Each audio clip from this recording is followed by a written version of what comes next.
Assalamualaikum warahmatullahi wabarakatuh. Alhamdulillahi rabbil alamin, wassalatu wassalamu ala asyrafil anbiya'i wal mursalin wa ala alihi wa sahbihi ajma'in. Allahumma salli wa sallim wa barik ala sayyidina Muhammad al-Fatih lima ughliqa wal khatim lima sabaqa ناصر الحق بالحق والطريق المستقيم صلى الله عليه وعلى آله وصحبه حق قدره ومقداره العظيم.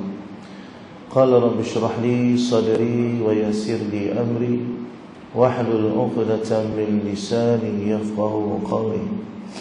اللهم لك الحمد وإليك المشتكى وأنت المستعان ولا حول ولا قوة إلا بالله العلي العظيم. اللهم إنا نعوذ بك من علم لا ينفع وقلب لا يخشع وعمل لا يرفع ودعاء لا يسمع. الصلاة والسلام عليك يا سيدي يا رسول الله، خذ بيدي قلت حيلتي أدركني. لا إله إلا الله وحده لا شريك له، له الملك وله الحمد وهو على كل شيء قدير. Amma ba'd. Alhamdulillah, yang pertama dan selamanya marilah sama-sama kita merafakkan setinggi-tinggi rasa syukur kita ke hadrat Allah Subhanahu wa taala, kerana dengan limpahan rahmat, inayah, taufik dan juga limpahan kasih daripada Allah Subhanahu wa taala, pada malam ni Allah Subhanahu wa taala masih lagi menunjukkan belas dan kasihnya kepada diri kita. Masih lagi diberikan peluang kepada kita yang banyak salah dengan Allah, yang masih lagi berpura-pura baik di hadapan Allah, yang masih lagi terlalu banyak melakukan kejahatan berbanding dengan ketaatan dalam kehidupan. Walaupun Allah Maha mengetahui akan segala kelemahan dan ketaksiran yang ada pada diri kita, Allah Subhanahu wa taala tak pernah sekali pun menjadikan kita ini jauh daripada rahmat Allah. Maka ibu ayah dirahmati Allah Subhanahu wa taala sekalian, pada ketika kita yang kenal akan siapakah diri kita yang sebenarnya, dan kita sedar bahawasanya kalau bukan kerana dengan segala kebaikan Allah, pasti kita ini takkan memperoleh sedikit pun daripada kebaikan Allah. Maka pada saat kita menerima kebaikan daripada Allah, maka saya ingin mengajak semua yang ada pada hari ini untuk sama-sama kita menzahirkan syukur kepada Allah Subhanahu wa taala dengan sebenar-benar syukur. Jadilah hamba yang benar-benar menghargai segala kebaikan yang telah Allah berikan kepada diri kita. Jangan kita berterusan menyombongkan diri kita di hadapan Allah pada ketika segala kebaikan Allah hamparkan di hadapan kita. Kita masih lagi berterusan membiarkan kebaikan itu untuk tidak menjadi manfaat kepada diri kita. Maka sebenarnya kita adalah orang yang sangat rugi. Kerana Allah Subhanahu wa taala dah peringat kepada kita dalam surah Ali Imran, kalau tak salah ingatan saya, ayat 131. Bila Allah kata, "Qul in kuntum tuhibbunallaha fattabi'uni yuhibbukumullah wa yaghfir lakum dhunubakum wallahu ghafurur rahim." Allah kata, wahai Muhammad, kau bagi tahu kepada umat kamu, in kuntum tuhibbunallah, sekiranya kamu benar-benar kasihkan kepada Allah, fattabi'uni, maka ikutlah aku. Allah menyampaikan perintah supaya kalau kita ni benar-benar mengasihi akan Allah, maka kita kena ikut baginda Rasulullah sallallahu alaihi wasallam. Ikut Nabi ni bukan ikut sikit-sikit, dia kena ikut semua. Pasal Allah kata, Allah perintah pada Nabi Muhammad, fattabi'uni, katakan macam tu, kena ikut aku. Maka Allahumma salli ala sayyidina Muhammad, orang yang boleh mengikuti Rasulullah dengan sebenar-benar ikutannya, maka dia akan diberikan oleh Allah dua ganjaran, iaitu yuhibbukumullah wa yaghfir lakum dzunubakum. Nescaya kamu akan dikasihi oleh Allah semula, dan kemudian Allah akan ampunkan pula segala dosa-dosa kamu. Dan Allah itu sebenarnya Maha Pengampun lagi Maha Pengasih, kata Allah Subhanahu wa taala. Maka ibu ayah dirahmati Allah Subhanahu wa taala sekalian, dengan segala ilmu yang Allah dah berikan kepada kita, segala macam bentuk pengetahuan yang Allah telah lemparkan kepada kita, yang telah Allah berikan kepada kita dengan secara mudah, berbeza dengan ilmu dunia yang kita kena buat pelaburan untuk mendapatkan ilmu tersebut. Sedangkan ilmu nak mengenal Allah, ilmu untuk mengenal akan hakikat kehidupan dunia, ilmu yang boleh menyelamatkan kita daripada kerugian yang berpanjangan di yaumul qiyamah, itu Allah berikan kepada kita dengan begitu mudah sekali. Akan tetapi ketika mana kemudahan itu kita berterusan mengabaikannya, maka kita khawatir, tuan-tuan, kalau esok akhirnya kenikmatan itu menjadi suatu bebanan yang tak mampu kita nak tanggung di hadapan Allah Subhanahu wa taala.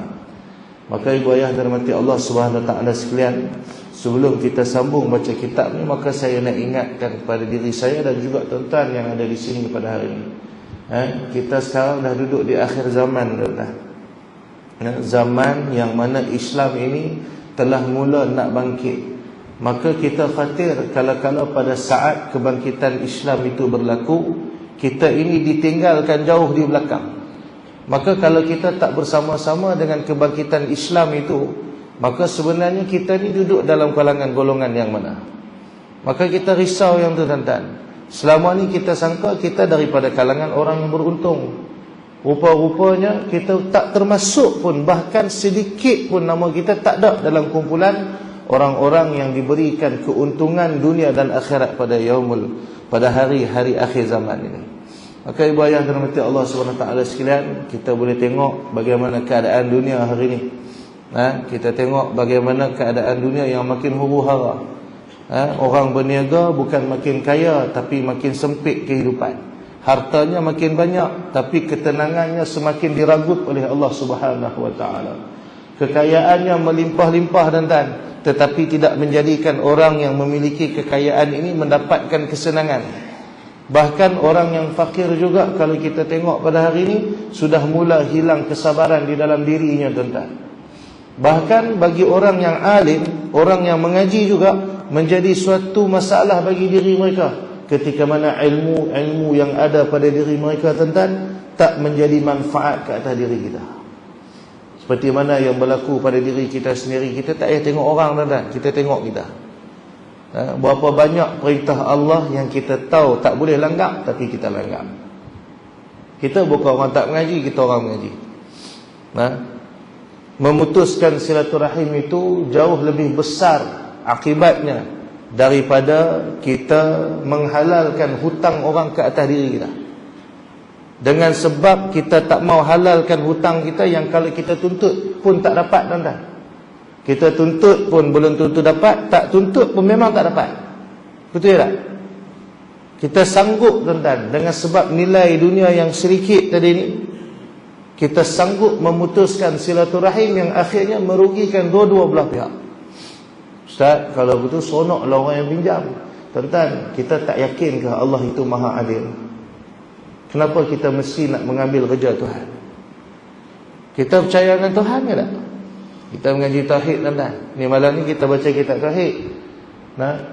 Mengaji tauhid, sejauh mana keyakinan kita terhadap Allah dalam pada Dia yang berhak menentukan akan bagaimana keadaan kehidupan kita.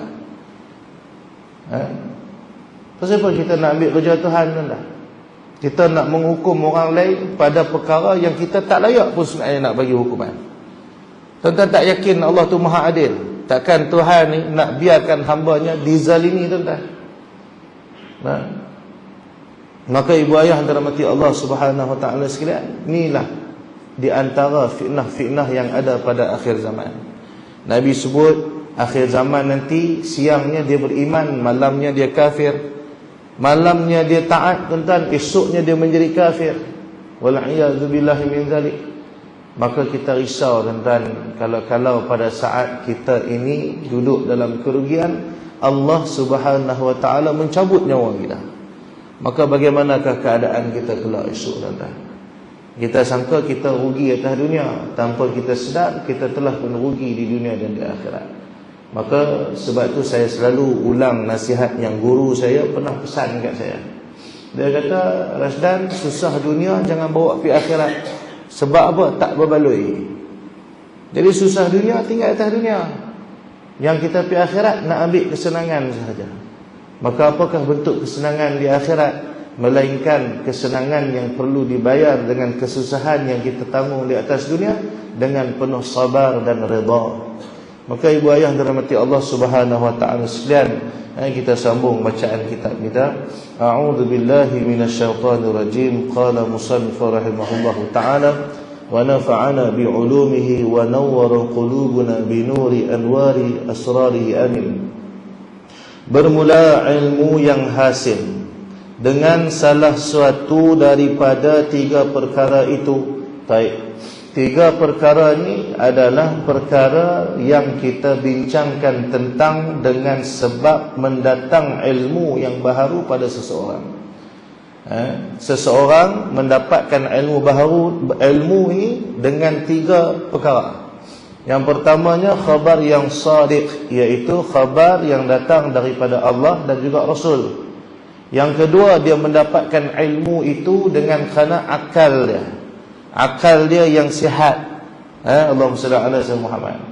Yang ketiga, dia mendapatkan ilmu itu dengan segala panca inderanya yang lima, iaitu mata, telinga, hidung, lidah dan juga tangannya. Kita tahu satu benda tu masin. Kenapa? Sebab bila kita rasa dengan lidah, kita tahu masin. Makan rasa, tahu wak kita, tahu mana? Lidah dia rasa. Maka pengetahuan terhadap rasa satu-satu benda ni mai dengan sebab salah satu daripada lima panca indera yang ada pada diri seseorang. Baik. Akan tetapi dalam pada ilmu yang boleh menjadikan seseorang itu mengenal akan Allah dan juga mengenal akan Rasulullah itu, tiada ia dengan panca indera yang lima.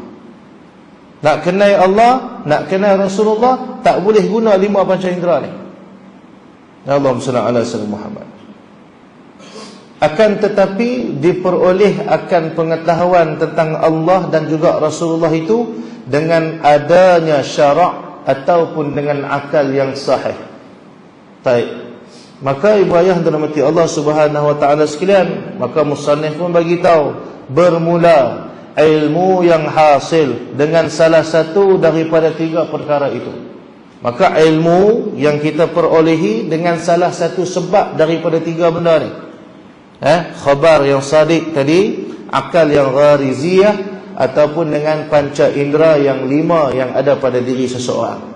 Salah satu itu menjadi sebab untuk orang mendapatkan ilmu. Baik. Maka ada kalanya tasawur dan ada kalanya tasdiq. Allah subhanahu. Ilmu tu kadang-kadang dia jadi ilmu yang tasawur, dan ada kalanya dia menjadi ilmu yang tasdiq. Maka erti tasawur itu mendapat akan suatu serta tiada dapat memutuskan hukum pengenalan itu dengan nafi dan itsbat. Jadi yang dimaksudkan dengan ilmu melalui jalan tasawur. Allahumma salli ala sayyidina Muhammad. Maksudnya apa? Ketika mana kita mendapat sesuatu ilmu, kita mendapatkan sesuatu itu, tiada dapat memutuskan hukum pengenalan itu dengan nafi atau isbat. Seperti kita tasawurkan makna alam itu, tiap-tiap yang mawjud lain daripada Allah. Yang dikatakan alam ni apa dia? Iaitu tiap-tiap yang ada selain daripada Allah. Tak boleh kita nak letak hukum nafi dan isbat. Boleh faham? Contoh, bagaimana kita nak kata hak ni bukan Tuhan? Boleh tunjuk tak?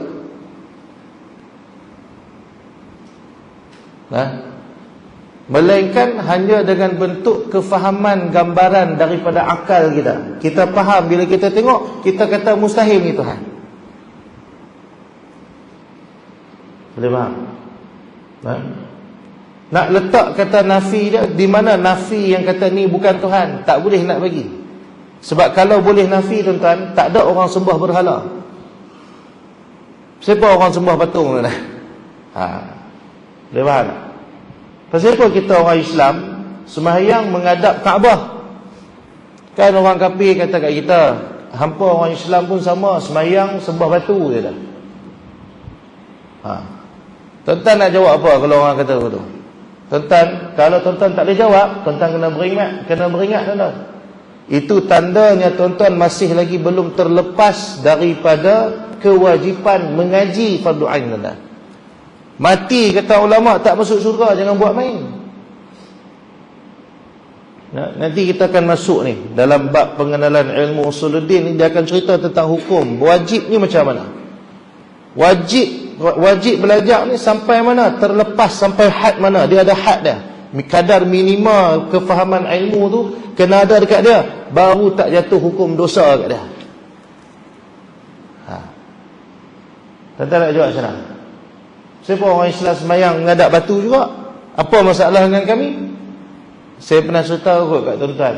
Saya dulu sekali tu pergi gunting rambut dengan seorang India. India ni dia baik dengan almarhum ayah saya, Allah SWT. Masa ayah orang tua saya mula-mula pindah Mal Ustaz, dia adalah orang pertama yang ayah saya kenal gunting rambut. Sampai ayah saya meninggal, dia masih gunting rambut dengan seorang India ni tuan. Allah SWT. India ni dikenal saya daripada kecil, Allah SWT. Jadi bila dia tengok saya dah besar, dia tanya, adik you kerja apa sekarang ni dah? Dia kalau dia jumpa saya, dia suka pegang janggut dia. Dia pegang, adik muka you banyak manis lah, handsome. India kan, dia kan suka bodek kan? Walaupun benda dia cakap benda betul. Gurau dia tak. Allah SWT. Dia pegang, dia suka pegang, dia puji. Lepas tu dia tanya, adik you sekarang kerja apa? Masa tu saya baru buka kelas mengaji kan. Saya ceritalah, saya sekarang buka kelas mengaji untuk orang boleh belajar Quran. Saya kata, adik kerja you buat sangat bagus. Kita, Tuhan kita sangat suka. Dengar ayat dia lah, Tuhan kita. Saya terkejut tuan-tuan bila dia kata begitu, Tuhan kita. Saya pun tengok dia, siapa yang cakap macam tu? Dia kata, kita sebenarnya Tuhan kita semua sama. Mana ada Tuhan dua, tiga? Tuhan mesti satu saja. Dia kata, cuma cara you sembahyang dengan cara saya sembahyang tak sama. Tapi kita semua Tuhan yang sama dia dah. Kalau orang yang tak kuat akidah dia tuan-tuan, yang tak mengenal Tuhan dengan paling-paling kurang secara ijmali tuan-tuan, agak-agak dia terpengaruh tak? Itulah yang berlaku dalam masyarakat kita hari ni. Sebab tu ramai orang Islam tapi tak sembahyang. Islam tapi tak sembahyang. Sedangkan orang yang sengaja meninggalkan sembahyang, hukum dia apa tuan? Buka dalam kitab fiqh, dia kata apa? Riddah, kafir, murtad. Wala'iyahzubillah min zalik. Jangan buat main. Dan hukuman dia kalau ikut hudud, pancung kepala. Pasal apa? Dia dikira sebagai orang yang keluar dari Islam. Pada zaman Nabi SAW, orang yang tak beriman dengan Allah sekalipun, bila mana dia masuk, dia duduk dalam Islam, dia semayang. Semayang. Pasal itu ada Abdullah bin Ubay. Pasal itu dia ada puak-puak munafik. Dia pun semayang tuan-tuan. Bahkan 5 waktu di masjid. Kalah kita tuan-tuan. Kita hadut perasaan baik ni, hadut perasaan ahli syurga belakang dah ni. Kalau nak lawan dari segi ibadah kita dengan Abdullah bin Ubay, hebat dia daripada kita. Dia semayang 5 waktu di masjid tuan-tuan, berjemaah. Bahkan imamnya adalah Rasulullah SAW. Tuan-tuan, imam tuan-tuan siapa? Nabi ya? Kadang tu imam pun tak kenal siapa imam kita, tak kenal. Pipi semayang siapa tu imam kita tak kenal dah. Padahal ahli qaryah itu. Faham tak? Allah SWT. Jadi bayangkan. Jadi dia, bila orang kata kat kita tuan-tuan, kita nak jawab macam mana? Apa beza you marah kita orang sembah berhala, sembah batu? You sembah batu juga. Kita pun nak jawab jawapan dengan jawapan buku skema, buku teks sekolah tuan. Kita orang Islam tak sembah Kaabah, kita menghadap Kaabah saja. Apa tujuan you hadap Kaabah? Tak pening tuan. Nak jawab gina. Time kuliah tak mau main. Tapi tu masalah dia, duk boleh tiap ke orang hak mengaji.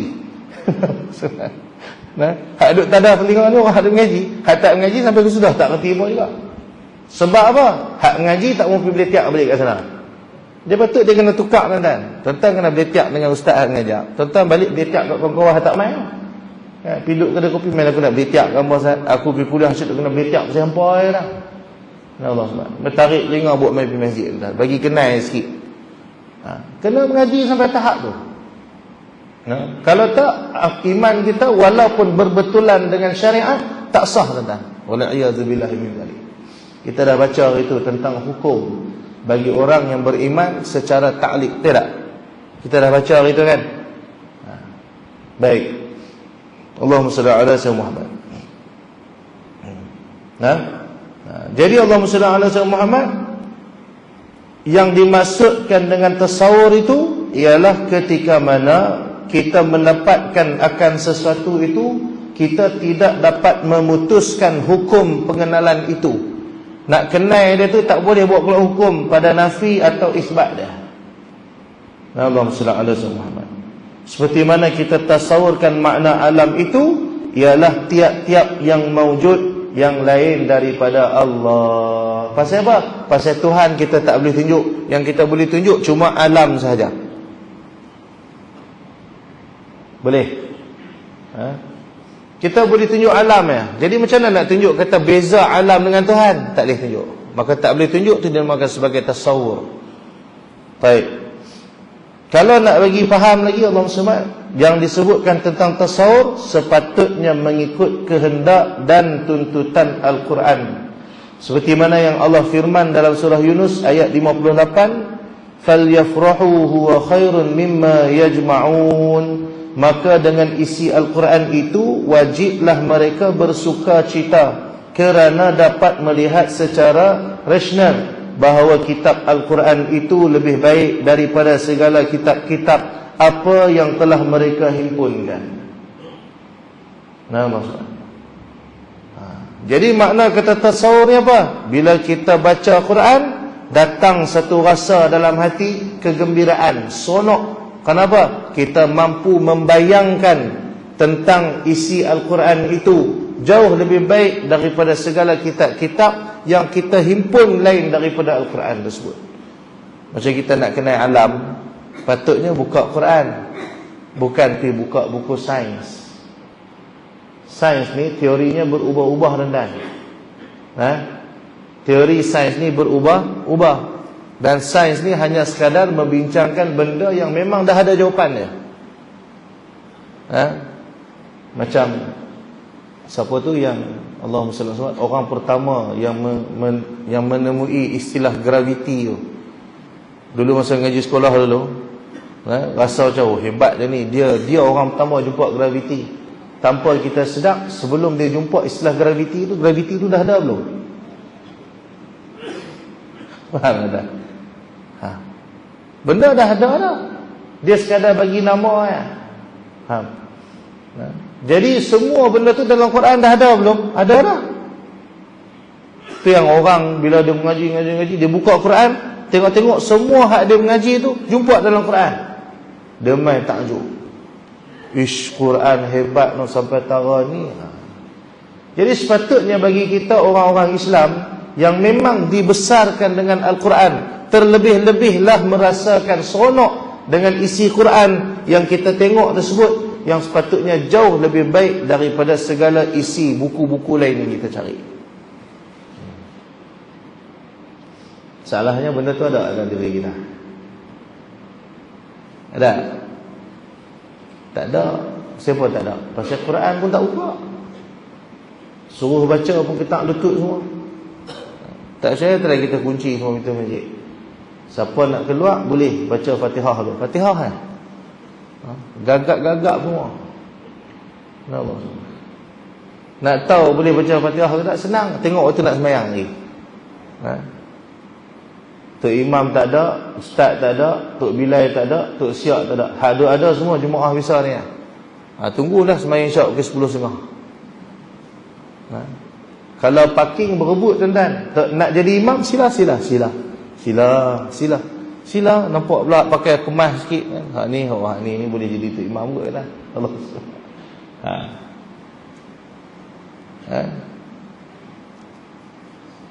Tak berasa apa-apa tuan-tuan. Tak berasa malu kan tuan-tuan. Orang yang sebut nakkan syurga, yang sebut nakkan nikmat akhirat, yang sebut nakkan rahmat Allah, yang sebut nakkan syafaat Rasulullah, tapi benda yang Nabi SAW susah payah bawa mai kat kita tak pernah buka baca. Tuan-tuan, di antara sahabat Rasulullah yang tak boleh membaca Quran adalah Khalid Al-Walid. Khalid Al-Walid ni dia bukan tak boleh baca Quran, tuan-tuan, tapi dia terlalu sibuk menjaga urusan keselamatan negara sampai dia tak sempat baca Quran. Dan setiap kali dia balik, Allah SWT, dia berhenti kuda dia akan ambil lembaran Quran. Kan dulu Quran tulis atas kayu kan, kepingan kayu. Dia memang dia bawa dengan kuda dia. Dia turun, dia ambil tuan-tuan. Dia ambil, dia cium, dia menangis tuan-tuan. Dia pasal apa? Pasal dia tak mempunyai masa untuk buka baca Quran. Sebab dia orang yang jaga negara. Dia sibuk tuan-tuan, terlalu sibuk. Kita ni jaga negara tuan-tuan. Orang masuk rumah pun tak perasan. Tak payah sembang nak jaga negara. Maka apa alasan kita nak cakap depan Tuhan esok? Kita nak bagi alasan apa? Kita ni tak boleh baca Quran, tapi rasa sesal atas sebab tak reti baca Quran tu pernah hadir dalam diri kita. Siapa yang kat sini setiap hari dia ambil Quran, dia menangis terasa-rasa, nak baca tak boleh. Almarhum guru saya, almarhum Ustaz Roslan, Allahumma salli ala sayyidina Muhammad. Dia ni ahlul Quran. Masa zaman kami mengaji dulu tuan-tuan, Allah SWT, kami mengaji pondok ni biasalah tidur masjid. Pasal apa tidur masjid? Tidur masjid lagi selesa pada tidur asrama. Masjid kipas laju, sama kipas tak ada. Allah SWT. Lepas tu masjid pula lantai dia mozaik, jadi tidur sejuk lah. Jadi tidur masjid. Setiap kali kami tidur masjid tuan-tuan, almarhum guru saya ni dia akan masuk masjid pukul 3 pagi, kami akan bangun. Kenapa terbangun pukul 3? Sebab nyaringnya suara guru saya ni membaca Quran di mihrab utama. Setiap hari tuan-tuan, tak pernah miss. Dia akan bawa satu pelah ayak panas. Ayak panas dia ni suka minum teh-o panas. Teh-o panas dia manis betul. Allah SWT, dia suka manis. Dia bawa teh-o panas tu, dia duduk kat mihrab, dia baca Quran. Dia baca punya kuat sampai kami yang tidur ni bangkit, terjaga. Pada saat-saat dia nak meninggal tuan-tuan, dan dia ni badan dia besar. Adik saya antara anak murid yang boleh baca Quran, baik fasih dengan sebab dia mengajak Quran ni punya cengeng. Dia rotan adik saya tuan-tuan. Saya alhamdulillah tak kena rotan, pasal sebelum masuk tu memang pandai baca Quran lah. Adik saya ni, dia bukan salah sebut apa pun. Huruf alif dia sebut alif, patut alif. Dia nak kena bunyi lahjah Arab. Sebab slang lari kan. Dia marah tuan-tuan, marah sungguh. Dia rotan adik saya ni dengan rotan besar, besar ibu jari. Masa ibu jari rotan besar ibu jari. Dia rotan tadi, rotan tu patah. Tak boleh bayang tak? Budak-budak lah kalau kena rotan gitu kan, no? Habis kan? Bukan budak tu habis, ustaz tu habis. Tapi arwah ayah saya bukan jenis tu. Kami kalau balik pergi mengacung, dia tanya, ustaz, cikgu tanya berapa kali masa tu sekolah rendah. Balik-balik mengacung lah, kalau nak tunjuk, nak mengadu kat ayah. Tadi kat sekolah kena rotan dengan cikgu disiplin. Siapa? Gaduh. Gaduh siapa? Kawan cerit pasal dulu. Cik nak abang kita tak salah. Kena rotan. Berapa kali cikgu rotan? 2 kali. Kat mana? Kat tangan. Saat-saat ayah masuk dalam. Dia masuk dalam. Kita ingat dia nak pakai baju, dia keluar-keluar tali pinggang tu, dia keluar. Berapa kali? 2. Mai ayah buh 4 kali. 4 kali kena dah. Lepas tu tak bak dah. Insah tu. Balik-balik tu dia calak-calak bergaduh. Siapa kenapa? Tak ada apa, cakap kucing. Padahal geli. Tak berani nak abang tu kan. Takut. Allah SWT. Tapi duduk lah dah. Nah, itu yang menjadikan orang dulu mengaji boleh, lah mengaji tak boleh tuan. Allahumma salli ala sayyidina. Semua nak ikut cara Mat Saleh. Tak boleh tengking, tak boleh marah, tak boleh belaka, semua tak boleh. Padahal Nabi SAW ajak kita apa? Watan anak. Kalau tak boleh kena watan. Allah SWT. Sebab watan guru ni bukan watan dengan benci, watan dengan kasih sayang. Watan dengan kasih sayang tu mendatangkan keberkatan. Berkat tu yang bolehkan kita jadi orang. Allah SWT. Jadi sambung cerita guru saya.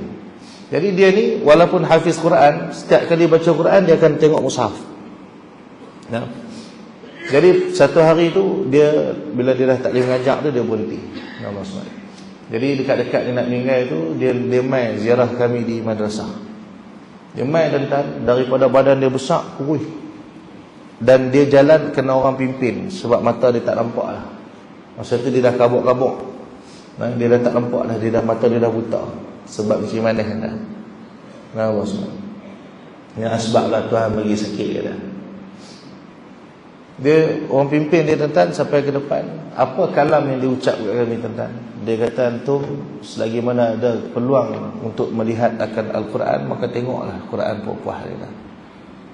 Dia kata walaupun Quran duduk dalam dada dia kata, tapi dia hari-hari pada setiap kali baca Quran dia menangis. Kerana matanya tidak lagi boleh melihat akan Quran. Tuan, ni ahlul Quran.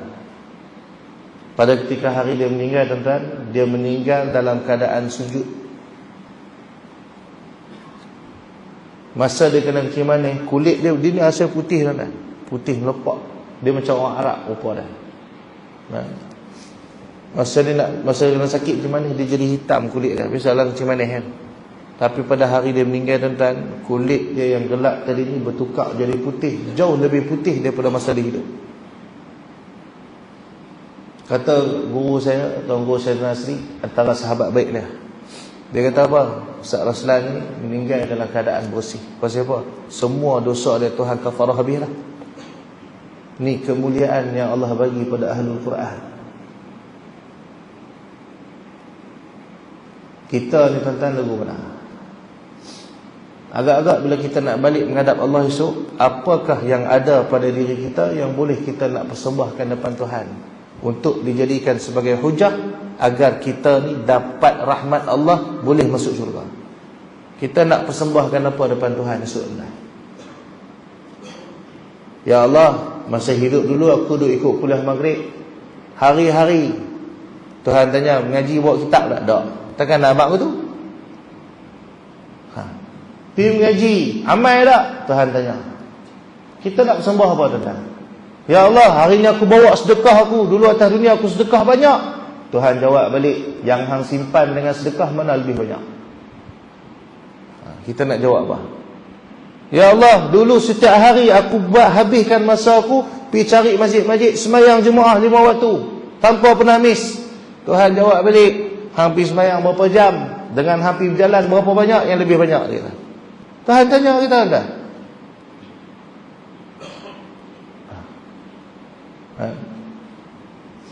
Jadi apa amalan yang kita nak persembahkan depan Tuhan esok? Pasal itu Nabi SAW sebut, amalan yang sedikit akan tetapi istiqamah itu lebih disukai Allah berbanding amal yang banyak tapi buat sekali.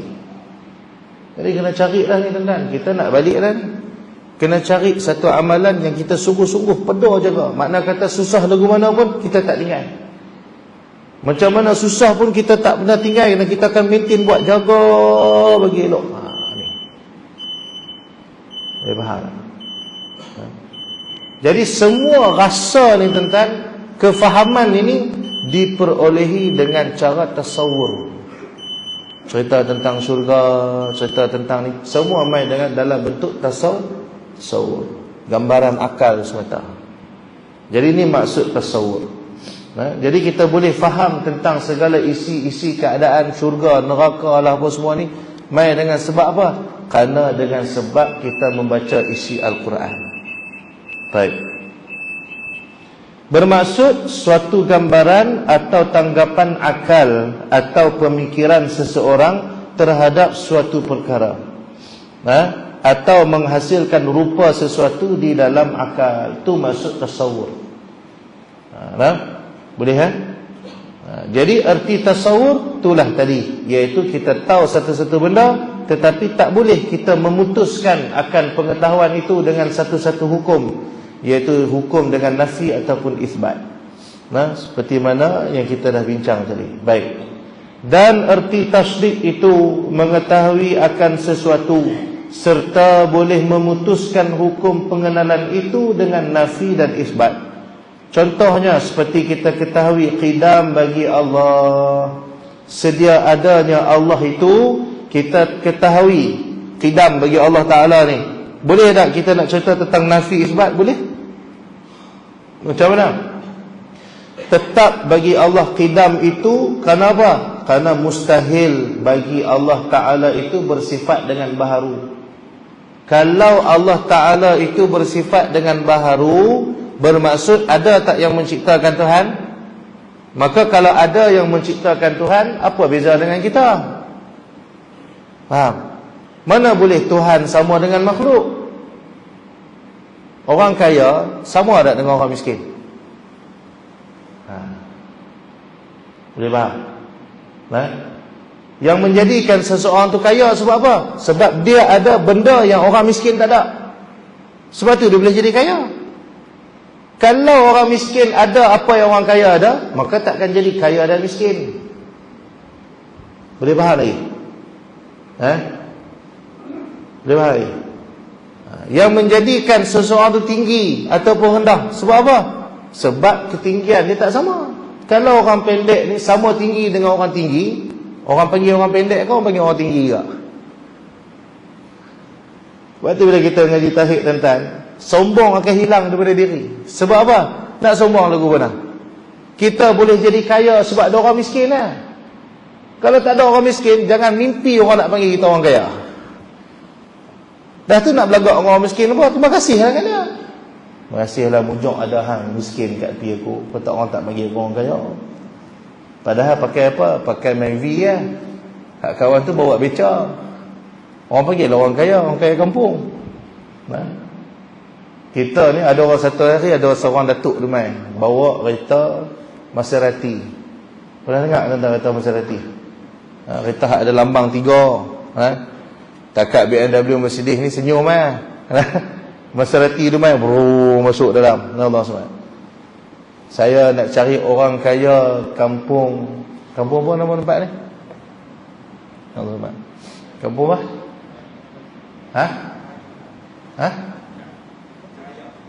Bukit Raya. Makan di Raja. Oh, memang nama kampung Makan di Raja. Oh, kemah nama tu. Nama pun kemah lah. Saya nak cari orang kaya kampung Makam di Raja. Ush, dengar besar nama tu. Kan? Itu tuan-tuan lalu jalan ni hujung sini, dia paling kaya sini. Dia lah orang kaya kampung Makam di Raja ni. Kita bawa kereta Maserati ni pun rasa kecil dah. Pasal apa? Dah lah orang kaya kampung Makam di Raja pula. Hak ni bukan biasa-biasa dia lah. Masuk tengok kereta tak ada, kubuk tol sebiji depan. Dia tanya kaya tang mana? Pasal bendang dia banyak. Contohlah tuan-tuan. Hal ni cerita rekaan saja. Kalau terkenal tuan-tuan jangan marah. Saya mereka nak bagi senang faham. Sebab tu bila orang mengaji tauhid, dia tak ada rasa keakuan dalam diri dia. Pasal dia kenal siapa diri dia. Kemuncak pengenalan seorang hamba terhadap Tuhan ketika mana dia kenal siapa diri dia. Sebab itu disebutkan awwaluddin ma'rifatullah. Ma'rifatullah ma'rifatun nafsi. Permulaan bagi agama tu dia kena kenal Tuhan dia. Maka nak kenal Tuhan, mesti dia kenal siapa diri dia. Jadi mengaji tauhid bukan sebab nak kenal Tuhan ni rupa lagu mana, bukan. Tapi nak kenal kita ni siapa nak? Sebenarnya kita ni siapa? Dari situ baru boleh kenal Tuhan. Sebab tu bila orang yang kuat tauhid ni tuan-tuan, jazam sungguh tauhid dia, macam almarhum Tok Guru Haji Saleh dulu. Tok Guru Haji Saleh ni kaya tuan-tuan. Pondok dia bukan buat atas tanah wakaf, atas tanah dia sendiri. Ni marhum Tok Guru Haji Saleh ni, dia orang kaya. Ya Allah. Tapi bila tuan-tuan jumpa almarhum dulu, siapa yang sempat dengan Baru Tori Saleh kalau jumpa dengan dia dulu, nampak tak kata dia ni orang kaya? Saya mengaji kitab Baqarah dengan almarhum, sempatlah mengaji masa dia hidup. Tak tahu pun masa mengaji tu kata tu tanah dia. Tahu waktu bila? Bila dah meninggal, orang pakat cerita, baru tahu, oh macam ni. Hebatnya sampai tara ni. Tak kenal. Tak nampak langsung kaya tak. Tuan-tuan kenal Tuan Guru Haji Hasbullah, duduk di Parit Sulong, Muar, Johor. Saya bisa jumpa dia tuan-tuan. Masa tu saya pergi kuliah dekat Parit Sulong, saya di masjid. Saya tak tahu rupa-rupanya masjid tu dibina atas tanah dia. Masa saya kuliah dia duduk depan. Terkejut saya tu. Tok Guru duduk depan kita. Tok Guru Haji Hasbullah ni, dia terkenal sebab muka dia, gaya dia, tinggi dia, besar dia sama macam almarhum Tok Guru ni Abdul Aziz. Gaya pun sama, cakap pun slow macam tu Tuan-tuan bisa tengok dia orang kenal dia. Saya jumpa depan-depan tawaduk ni tak boleh abang tuan-tuan.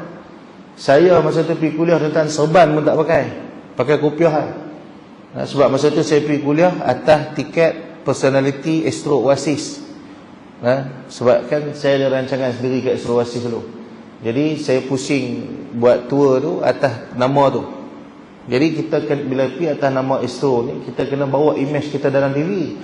Dia dalam TV saya pakai songkok, cuma tak gamak nak pakai songkok, pakai kopiah. Tapi tak boleh serban. Pakai baju Melayu biasa aja, pakai seluar, tak pakai kain. Saya kuliah tuan-tuan, habis kuliah saya pergi salam dia. Tuan-tuan punya tawaduknya Tuan Guru ni, saya salam dia, saya cium tangan dia cium tangan saya balik. Allah masa tu rasa berdosa sangatlah, rasa ya Allah, mana nak letak muka, malu tuan-tuan. Tok Guru besar tuan-tuan. Dia dengar kuliah daripada mula sampai habis, tak beranjak dengar suruh. Kita pun pedor cakap pasal apa, takut salah cakap. Tuan-tuan tak kisah kuliah depan ustaz, depan Tok Guru. Ni duk cakap dia, Allah pening lah. Dia saya ajak pula, nanti jemput datang rumah saya, dia kata dia ajak. Rumah dia sebelah tu. Masa dia balik tu tuan-tuan, hak yang bawa sini dia bagi tahu, Ustaz kalau nak tahu, Ustaz tahu tak sekolah depan kita, Madrasah Tanwiriyah ni, tanah Tuan Guru dia. Tuan Guru wakaf. Saya tengok lagi takjub. Sekolah besar tuan-tuan.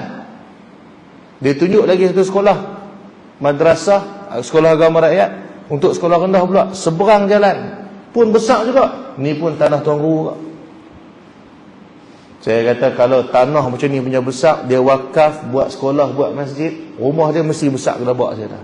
Mana rumah Tuan Guru dia ajak pergi tadi? Dia pun bawa, dia tunjuk ni rumah Tuan Guru. Tuan-tuan, rumah kayu kecil Tuan-tuan kalau tanah banyak, tuan-tuan buat apa? Pasal tu Tuhan tak bagi tanah banyak. Tahu dah, penyakit masing-masing ni kedekut paip. Dah lah kedekut paip pula, tak hidung masing pula kat atas. Tak boleh nak habak, tak ada bahasa dah nak habak perangai kita ni. Tu yang duk marah orang parking kereta depan rumah. Marah orang parking, bukan halang kita pun. Kalau dia parking tu ganggu kita, padahal nak marah. Dia tumpang parking sat je, marah. Ambil pasu bunga letak bagi penuh, pasal apa? Tak mau bagi orang parking. Ada tak orang panggil tu? Ada. Padahal bukan tanah dia pun, tanah reserve.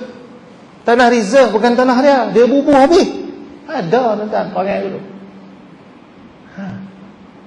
Pasal tu Tuhan tak bagi. Jadi ni akhlak tuan-tuan. Jadi sebab apa macam tu?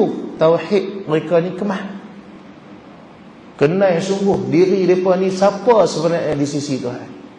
Jadi wayah dirahmati Allah SWT sekalian, kita ni tak benar.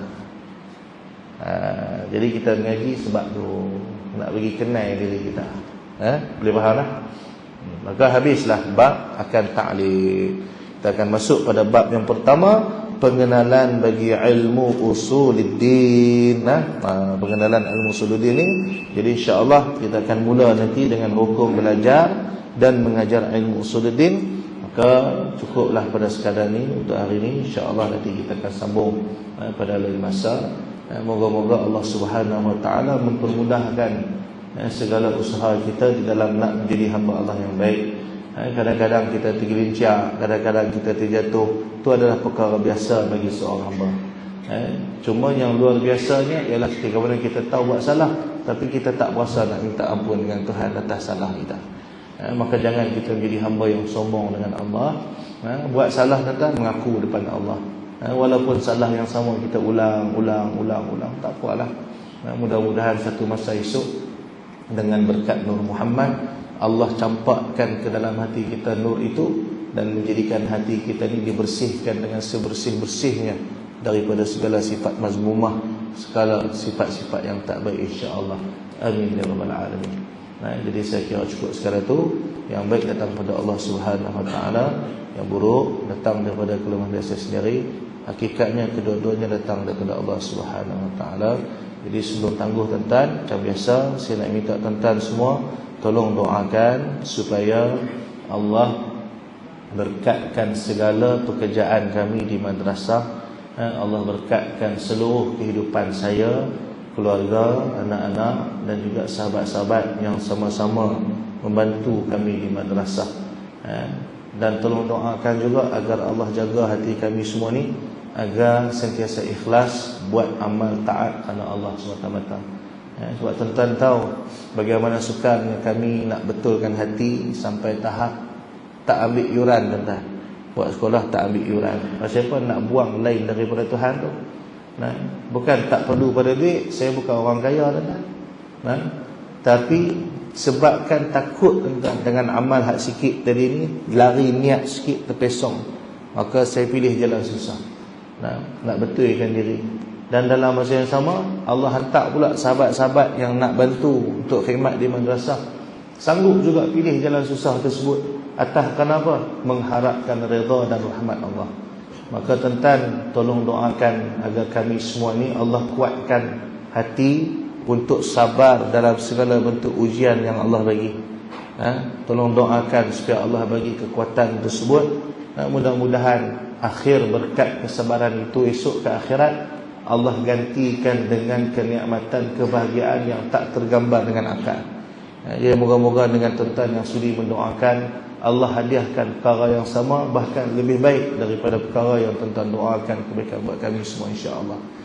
Boleh tuan-tuan? Tolong doakan. Saya minta tolong sangat-sangat doa. Sebab cabaran akhir zaman ni dia makin besar tuan-tuan. Mana-mana tuan-tuan saya sembang dengan sahabat-sahabat saya, ustaz-ustaz yang ada sekolah, bukan ustaz biasa-biasa, ustaz-ustaz yang ada nama tuan-tuan. Bila kita bincang, sembang tuan-tuan, semua mengadu benda yang sama. Kesukaran yang dihadapi itu makin berat tuan-tuan. Sumbangan makin perlahan. Sebab orang hanya bukan makin kaya, ramai orang makin miskin tuan-tuan. Dalam masa yang sama kita pun nak berbakti untuk orang susah. Orang susah mai jumpa kita minta tolong tuan-tuan. Kami di madrasah tuan-tuan, beras pun kadang tak cukup. Tapi kadang Allah nak uji tuan-tuan, orang mai bagi salam tengah malam. Tuan-tuan misal orang mai bagi salam tengah malam. Saya ingat orang nak mai buat apa tuan-tuan. Mai bagi salam, ajak masuk tak orang masuk. Tanya apa siapa, dia kata nak mai minta beras sikit dia dah. Pasal rumah kami tak ada makan. Kita boleh tak minta duit sikit? Saya kata nak bagi duit, kami pun tak ada duit. Dan ni macam ni lah, kami bungkus beras sikit, bagi bawa balik boleh tak? Kami bagi telur sikit, buah dalam plastik, bawa balik boleh tak? Dia kata boleh, dia kata terima kasih banyak. Tuan-tuan, menangis saya tuan-tuan. Orang main minta tolong sampai tahap tu. Kalau dia nak menipu, dia takkan ambil beras kita bungkus dalam plastik tuan-tuan. Dia takkan buat macam tu tuan-tuan. Dia akan minta duit juga. Tapi tak, dia kata tak apa, boleh, dia kata.